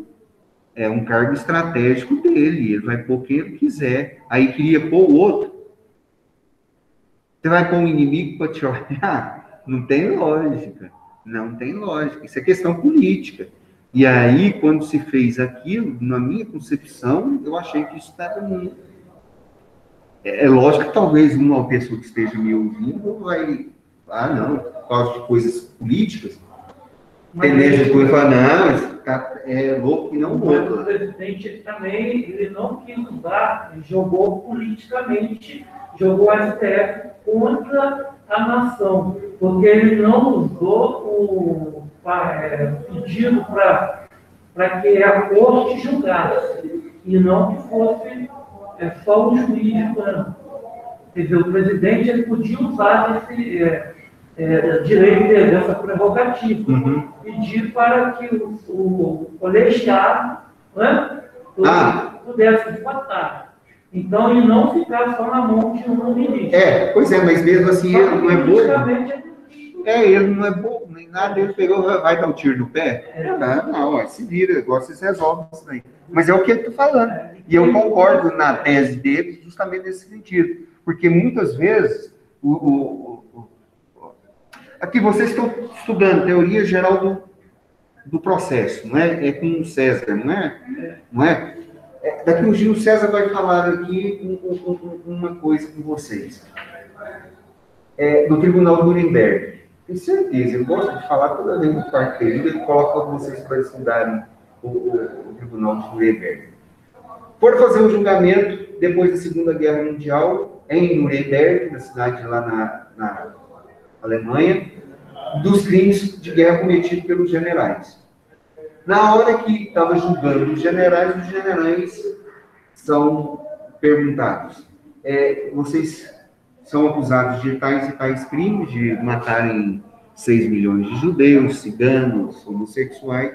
O que vocês são culpados ou inocentes? Nós somos inocentes. Todo mundo se como é como. Eles são inocentes. Pode anotar aí, Luan, Tribunal de Nuremberg, baixo, que eu acho que não acho mais difícil. E é como vocês são inocentes? Olha, não havia nada na lei que defina esse tipo de crime, que era, no caso, genocídio. Não havia nada na lei que definia como genocídio. Como é que você pode colocar nada? Como é que você pode acusar alguém se não está na lei? Segundo ponto, na lei está dito que se eu não cumprisse o que estava determinado na lei e o que eu fui mandado fazer não fizesse, eu era um traidor. Então os generais falaram, olha, cumpri ordem. Estou em guerra. Mandou matar, eu matei. Qual o problema? Aí criou um hiato, parou o julgamento. Aí teve uma discussão filosófica muito grande nisso daí. E aí entra nisso que você falou. Eles tiveram, o tribunal teve que discutir justnaturalismo e positivismo. Quem que vai vencer? E aí entra, filosoficamente, o justnaturalismo vai ter que basear os princípios e valores éticos e morais que vai nortear esse julgamento. Mas não deixa de ser uma forma arbitrária, como você está falando no início. Não deixa de ser, porque o Tribunal de Nuremberg é um tribunal de exceção. Não deu o direito devido aos réus de serem defendidos, né? O processo já foi um circo montado, mas era necessário naquele momento, essa situação toda. E aí acontece isso daí, né? E aí, então, tem que levar... E isso também é o que nós estamos discutindo aí, dessa construção do direito. Hoje, no Rio de Janeiro, quem não conhece o Rio, a situação só vê, está a imprensa jogando, o policial está entrando naquelas favelas, que hoje não pode nem chamar de favela, vamos chamar de comunidade. O cara está entrando contra o inimigo que está com armamento pesado, o inimigo que pega as crianças, pega o pessoal da comunidade e bota de escudo, e o policial não está seguindo. Qualquer movimento que passou ali na frente do policial, olha, eu não estou defendendo o policial, estou dizendo que é conhecendo o fato como ele é, e não como a imprensa, ou às vezes o próprio familiar, né, naquele momento de dor, vem colocar. O policial não pensa duas vezes, ele está ali, foi chamado para aquela situação, passou alguma coisa na frente dele, ele aperta o gatilho. Aí, quando vai ver, é uma criança, né, um trabalhador que está, aí vai julgar esse policial, entendeu? Por aquela situação, só que quem vai julgar ele não é julgado na justiça comum, ele é julgado no militarismo. Né? E aí, o comando vai absolver ele. Entendeu? A maioria dos policiais, numa situação dessa, está sendo absolvido por quê? Porque o comando, logo você colocou de general. O comando sabe que ele está ali cumprindo uma ordem. E ele está correndo risco de vida. Então, é difícil por dourado, tanto para o militarismo como para o pessoal que mora ali na comunidade. Mas o que está acontecendo hoje, o bandido está colocando quem está na frente do escudo do mundo. E o policial é perto dele. Isso aí. Bom, então, a ciência não só carrega elementos ideológicos no seu interior, mas até serve de dominação dos donos do poder, quando impõe aqueles falsos conteúdos à prática social. E aí, em outra reflexão, o próprio Roberto Lira Filho, no livro dele, que ele está procurando definir o que é direito, tá? Olha só, esse é um livrinho simples, tá? Vale a pena, vocês comprarem. Só 10 contos. Tem gente aí que está sextando aí, está bebendo cerveja hora dessa, deixa eu tomar uma cerveja dessa daí e compra esse livrinho, tá? Que é direito. É Heineken, né? A Heineken custa uns 12 contos. A Heineken custa uns 12, né? Aí você deixa eu tomar uma só e compra esse livro, que é muito bom, tá? O livro é para deixar aqui lanchar. No meu X-Tudo, para comprar o livro. O X-Tudo está 15 conto hoje. Aqui esse X-Tudo melano óleo custa 15 conto. É bom, né? Eu não gosto desses outros que estão... Eu gosto Eu sou mais um pouquinho mais antiguinho, assim, né? E aí esses... Como é que é o nome desses trem? Agora é o gourmet, né? Gourmet. Eu não gosto desse trem, não. Tudo cru por dentro, viu, gente? Tudo cru. Então eu gosto do outro mesmo. É chamado... Aí, Diabo Maxou. É bom aquele trem. Né? O senhor lembra do Timóteo? Era literalmente... Não pode nem contar, né? Porque senão ninguém come mais.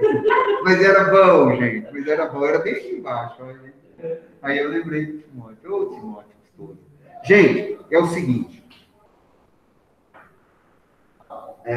Canotilho, que é um jurista português, né?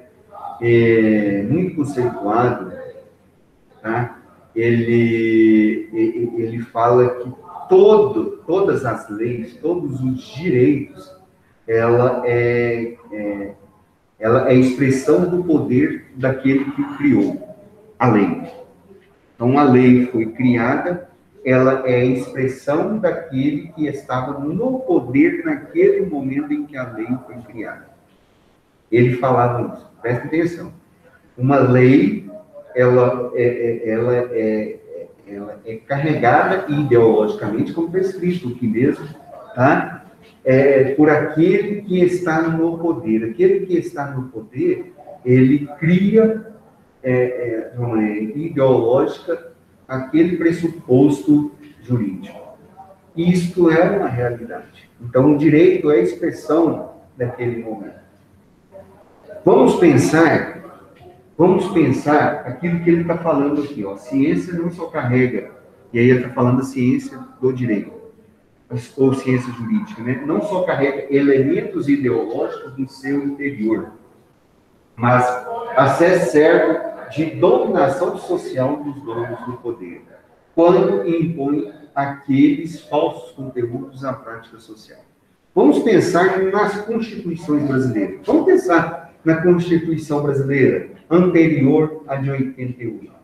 A Constituição de 88, de 67, né? A Constituição da época da ditadura militar é uma Constituição que ela é totalitária. Ela proibia a liberdade de expressão, liberdade religiosa, né? Ela proibia todo e qualquer tipo de liberdade, de ir, de vir, de expressão, de imprensa, né? Então, o AI-5, o ato institucional, literalmente foi isso. Estava expresso na Constituição, né? E o mais interessante é que na própria Constituição de 67 fala que todo poder emana do povo para o povo. Olha só, se todo poder emana do povo, aí o povo não tem o direito de falar, né? Não tinha liberdade de expressão, não tinha liberdade de imprensa, não tinha liberdade ideológica, né? Então, veja, esse tipo de constituição, de lei, de direito, era carregado de elementos ideológicos do seu interior, que não aceitava outros posicionamentos, que não aceitava as pessoas divergirem de opinião. Tinha que ser a opinião daquele que falava, daquele que estava no poder. Você não poderia ser diferente. Lógico, se fosse diferente, ia ser punido, né? Então, nós sabemos o que aconteceu. Aí vem a Constituição de 88. Como é que é chamada a nossa Constituição de 88? Cidadã. Por quê? Porque ela privilegia o cidadão. Se você olhar a liberdade a liberdade do indivíduo, hoje, é muito ampla, muito mais ampla do que era na época da ditadura militar. Hoje, o sujeito, ele fala o que quer falar, ele diz o que quer falar, ele é bloqueado. Hã? De vez em quando é bloqueado. Agora está tendo até bloqueado, né? Principalmente quando tem fake news. O que eu acho que não devia bloquear A não ser em caso de fake news, lógico. Mas o cara tem que ter seu direito de expressão. Desde que não fala fake news, que é o caso porque fechou, né? Foi bloqueado. Mas, em alguns sentidos, aí, por exemplo, em alguns lugares do mundo, Facebook, por exemplo, foi obrigado a tirar, mas é justamente por causa da onda contrária, a onda contrária. Foram tirados alguns perfis, né? Mas pela onda, entre aspas, né? Daqueles que são contra e que falam de fake news, né? Eu acho que você pode ter seu posicionamento. Pode ser diferente do meu. E que todos possam fazer uso, independentemente disso. Agora, só porque tem uma onda que fala que não pode ter, que você tem que tirar o cara do perfil, aí eu já acho que não é por aí, não. Essa é a minha opinião. Agora, em caso de fake news, espalhar notícia falsa, mentirosa, sei tem que tirar mesmo, né? Mas, diante dessa realidade, o que quer dizer? Nossa Constituição é cidadã, ela é bem livre, ela procura garantir os direitos e as liberdades individuais. E isso carrega uma ideologia diferente. A ênfase na democracia, ênfase lógico, que é garantido com ênfase na liberdade, e assim por diante, né? Então, isso nós temos que tomar muito cuidado, e eu não chamo atenção para isso, porque se nós desprezarmos aí a questão da filosofia, nós não vamos conseguir entender os elementos ideológicos que está no interior de cada governo, por exemplo, como ele está falando aqui. Pense bem, até 2016, nós tínhamos aí um governo, vamos chamar assim, que é um governo considerado de esquerda, que era o governo do PT e dos seus aliados. Eles tinham um posicionamento totalmente diferente deste governo. O governo antigo, ele intervia, por exemplo, toda hora, todo instante na economia. Todo instante na economia. Esse não. Esse tem um posicionamento ideológico diferente, de direita, onde ele dá mais ênfase no liberalismo político, econômico, e etc.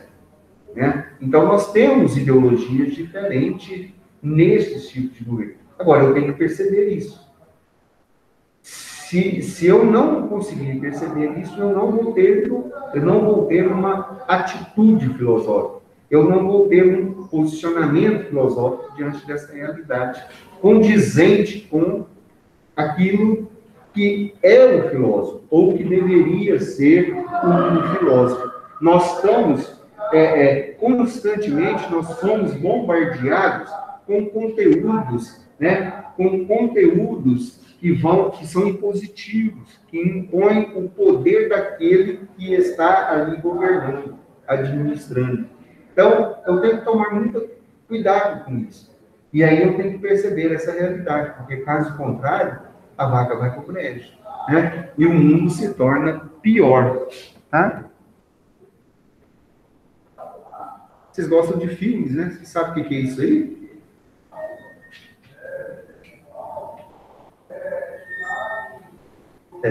Lembra do filme? Lembra, Luana? Você gosta de filme? Lembra, não? Hã? Não é bem o Senhor dos Anéis.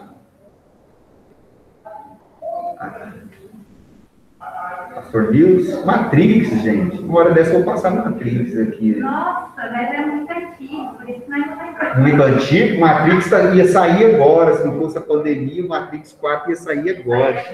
Vocês não têm noção quanto esse filme... O 3 é do início de 2000. Ué, mas vocês não têm a noção quanto esse filme é inteligente.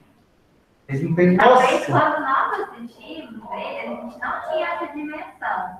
Eu, na época que eu assisti, eu achava que um filme mentiroso. Ficção, né? Porque eu não tinha, eu era adolescente, eu acho, na época que eu assisti, então eu não tinha essa percepção.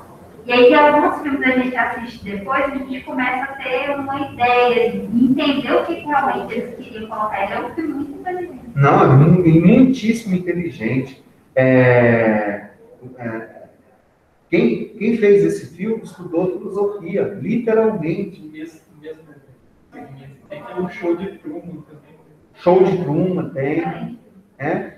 Tem ele também. E aqui está posto para todos vocês aí escolher, né? Mais ou menos um livre-arbítrio que nós acabamos de falar. Qual pílula, Nel, que você vai tomar? Nel. Não assistiu não, pastor? Tem que assistir. Ainda mais show que é pastor. Mas o último... Gosto mais de documentário e filme de guerra.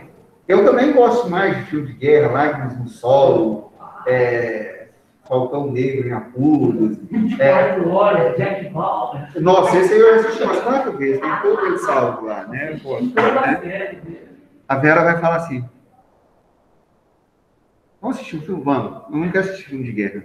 Eu não quero assistir filme. Eu falei, então não vou assistir nada, eu vou dormir. Não vou dormir. O que você quer ver? Eu falei, não, eu quero o mundo visto lá de cima. De vez em quando é bom, mas eu não gosto de ver sangue. Eu gosto de ver cabeça esborrachando, né? Esse filme, Resgate do Soldado Ryan, né? Tom Hanks, de novo, eu estou falando dele aqui. Eu achei o filme que você falou. Como é que é o nome dele? Peraí. Mas eu coloquei ele na minha. Qual? Os Últimos Cavaleiros. Assisti ontem. Assisti, é bom também. Como é que é o nome dele? Eu do Church, eu já assisti. Filme do Winston Church. Ele é bonzinho. Mas ele, eu ainda gosto mais nervosinho. Perdi o nome. Os 12 Heróis. 7 Homens e um Destino. Não, esse daí é mais fraquinho, é do Bang Bang, não é bom também, né? Não, mas esse não. Esse filme que você falou aí agora, O Senhor dos Anéis, a trilogia, é um filme filosófico. É um filme filosófico, tem que assistir.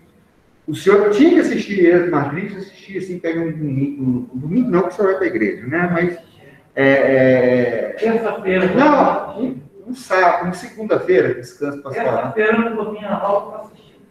Isso, vai, assiste Matrix, começa Matrix, e aí assiste o último, Matrix Salvando o Mundo. Nossa, é fantástico. Tem a ver com a questão do mundo das ideias?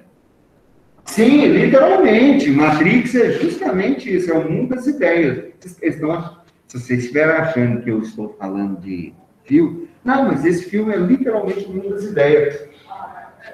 Morfeu, que é o que está aqui com a mão aqui, Morfeu chega para Neo e fala, olha, tá aqui, você deve ter uma pílula e tem essa outra. Se você beber essa outra, aí, o que você vai querer? Você vai querer ficar nesse mundinho xoxo aqui, com medo, achando que está lá refletido lá? Ou você vai querer transformar isso aqui, você vai querer sair para fora e salvar o mundo? Qual que é a escolha sua? É uma escolha que não vai ter volta. Então você escolhe aqui, porque dependendo da sua escolha, ou o mundo acaba agora, ou o mundo tem uma esperança. E aí ele pega a pílula azul. E aí um mundo novo se abre para ele, e aí ele sozinho vai lutar contra essa realidade. Ele é literalmente aquele cara que estava preso, aprisionado, né? No mundo das cavernas, para quem não conhece, e é literalmente isso daí. Essa é a ideia, né? Essa é a ideia básica daí. O mundo vai ser destruído, a máquina vem, mas tem alguém. Neo significa novo, ou salvador. Depende da concepção que você vai ter. Então, filme fantástico. Aí tem a luta depois dele, que é Thomista aí vem os caras da mitologia grega lutando contra Neo, e aí os caras têm um poder deles direitinho, e aí tem um poder de mudar a realidade, que é um poder fantástico. Nada daquilo ali, tudo aquilo ali está relacionado com a filosofia e com a mitologia. Tudo. E ele caminha assim e aí ele vai fazendo a relação com a religião. E ele vai fazendo a relação com os 3 filmes. E aí, quando você quando você vê lá no final, ele morre. Será que morre? Morre porque, assim, morre. Tal como Jesus. Até o jeito que ele morre. Né? É o jeito que ele morre. Morre como se fosse uma cruz, assim. Não assistiu, não? Eu, Matheus? Mas, estou pensando que... Rapaz, vocês não sabem o que estão perdendo. É igual o Bruno falou, na época que passava a Matrix, eu estava nascendo na época. Capaz que era criança. Bebê. 2000, eu nasci em 2000. Eu não sei se é 2000, não. Não. Mas passaram os 3. Mas é 2000 uma coisinha. É, 2000 qualquer coisinha. Mas é fantástico. Muito bom. Não, nem episódio. Hã? É de 99. Oi? É o primeiro, né? Nossa, meu Deus, eu tô velho. Como é que é o nome do Keanu Reeves? O quê? Keanu Reeves, não é? Keanu Reeves. Que é John Wick, já que nós estamos falando de filme, quer ver sangue, Keanu Reeves, John Wick. 1, 2 ou 3. E vai sair John Wick também, 4, viu, gente? Viu? O filme que você falou do Tom Hanks é Relato do Mundo. Hã? Relato do Mundo, do Tom Hanks. Relato do Mundo. É justamente esse, é um filme filosófico, agora que vai concorrer ao Oscar. Ele vai guiar uma menina que fica órfã, parece, ou perde os pais, e ele vai guiar ela no Velho Oeste americano, e aí tem a discussão. O que é o mundo? Para que serve isso? Como nasceu? Sabe? Essa discussão. E isso é posicionamento filosófico. Tá? Ó, gente, vale a pena isso. Senhor dos Anéis também é outro que vale a pena. Você assistiu o Atirador? Atirador. E é verídico também, né? Não sei se o senhor sabe, é verídico. Também, você sabe que aquela língua lá do norte lá foi criação do autor, né? E ele criou aquela língua. Foi. Eu já ouvi falar alguma coisa Ele assim. criou aquela língua. E para entender o Senhor dos Anéis, tem que assistir o Hobbit também. Quem? Hobbit. Mas o Hobbit é no início. Mas tem partes do Senhor dos Anéis que eu não assisti Tem. ontem. Principalmente aqueles das orelhinhas aqui. Como é que é o nome deles? Os elfos. Gente, porque é o seguinte, o mundo hoje comete muita... Esse migalhas aí, Hã? esse migalhas aí, É 2014. já tá no 5 mil. Ele, né? Esse aqui, 3.000 e tanto, né? Esses slides aqui é do tempo da onça também. Mas veja bem, homem é preso por erro do... só para... Depois procura lá, com 3.334. Né? Muitas injustiças são cometidas o tempo todo, né? Pessoas andam aprendendo... quantas pessoas são presas injustamente? Simplesmente porque sofrem, né? Sofrem, mesmo porque a lei muitas vezes está escrita, posta e é dura demais. Então, a atitude filosófica, a gente tem que fazer a discussão, né? Qual a finalidade da lei? Qual o objetivo da lei? Vamos pensar aqui no direito penal. Reeducar. Então, o objetivo da lei penal é o quê? É punir e reeducar, só punir por punir, né? Então, a gente tem que levar muito isso em consideração e tem que fazer essa discussão. Mas Né? é só por punir, né? Porque bota o cara lá dentro, tem um projeto. Pois é, mas a ideia hoje não é só punir, tinha que reeducar. Né?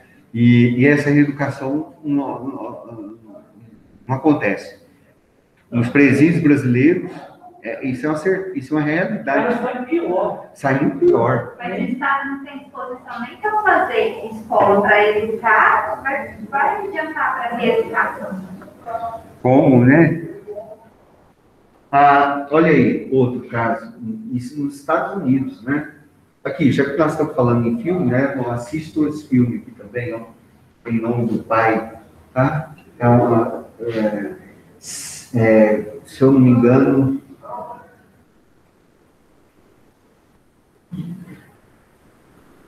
aqui o nome do cara, ó, Daniel Day-Lewis. Ele fez um outro filme muito interessante também, né? É um sujeito que foi, os caras foram condenados aí por um atentado do IRA, né? E a morte, onde acusaram 11 pessoas aí,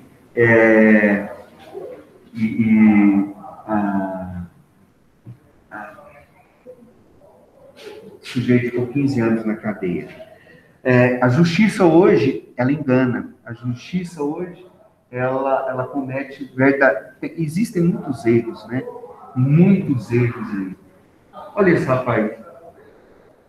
Esse rapaz, se eu não me engano, suicidou. Né? Ele vagueava aí depois, esses dias eu entrei, há um ano atrás mais ou menos, eu acho que ele morreu. Né? Emerson foi acusado de estupro, preso e depois inocentado. Então, a gente, jovem preso, apóstolo justiceiro, perambula 2 anos sobre a lei, sobre as ruas do Rio de Janeiro. Né? Então, gente, para a gente ir finalizando, o direito existe não para manter a ordem. Tá? Karl Marx, ele é muito categórico mesmo, e ele afirma que o direito ele é um produto de uma ordem econômica e que o direito existe para manter a ordem. Que ordem é essa? De um grupo que domina, de um grupo que é capitalista, de um grupo que domina sobre a grande massa da sociedade. Ele fala sobre isso. Né? Essa é a concepção. Bom, mas existe uma concepção mais sociológica hoje, né, que afirma que o direito existe não para manter a ordem, mas para transformar a realidade que nós estamos. Para transformar essa realidade. Né? O direito existe não para constatar uma ordem, mas com o objetivo de transformar a realidade. Gente, nós temos um país que tem uma desigualdade social enorme, muito grande. Né? Então, o que precisa? O direito ele precisa garantir aí melhores condições, maiores direitos, tem que privilegiar as pessoas que são excluídas, essas pessoas que são marginalizadas dentro da sociedade. O direito tem que garantir isso. O direito tem o poder de transformar essa realidade que nós estamos vivendo. Nós temos que acreditar nisso. Né? O grande objetivo do direito é a realização da justiça. E a justiça hoje, ela passa pela justiça social. Se não houver essa justiça social, principalmente pelo pressuposto de garantir oportunidades para todo mundo, nós não vamos ter um direito justo. É lógico, vivemos num sistema difícil, mas ninguém vai ser rico. Nem todo mundo vai ter sucesso. Mas a sociedade tem que garantir, de uma maneira mais equânime, oportunidades para todas as pessoas. Poucos de nós aqui temos todas essas oportunidades, infelizmente. Estou falando nós aqui, estudantes de direito, né? Então, nós vamos fazer essa discussão aqui. Então, vamos, né, gente? Deixa eu fazer a chamada aqui. Vamos começar, por favor.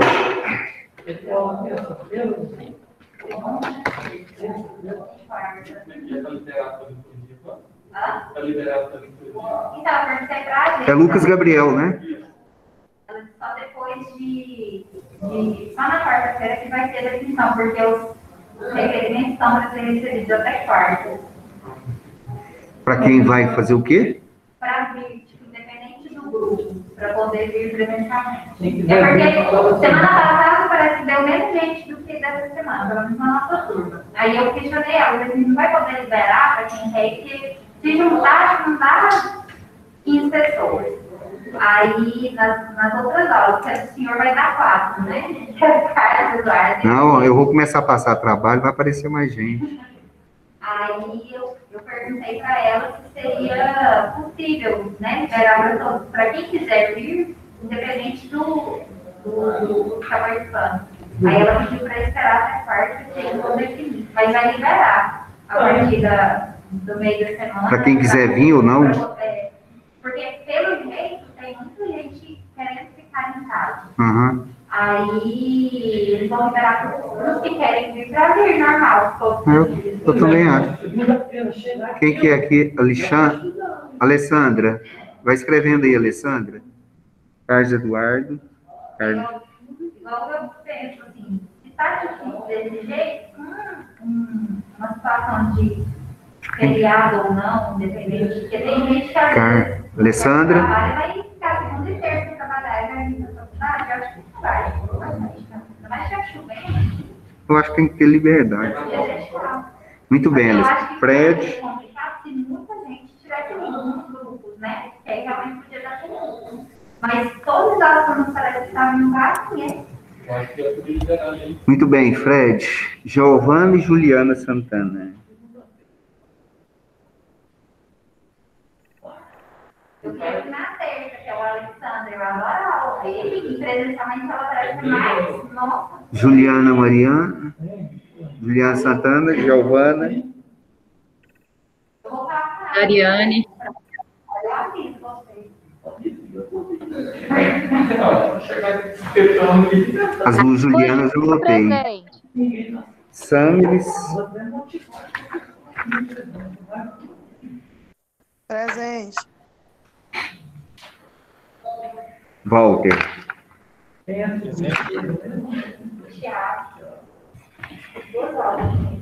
Ariane, professor. Eu coloquei Dariane, né? Ok.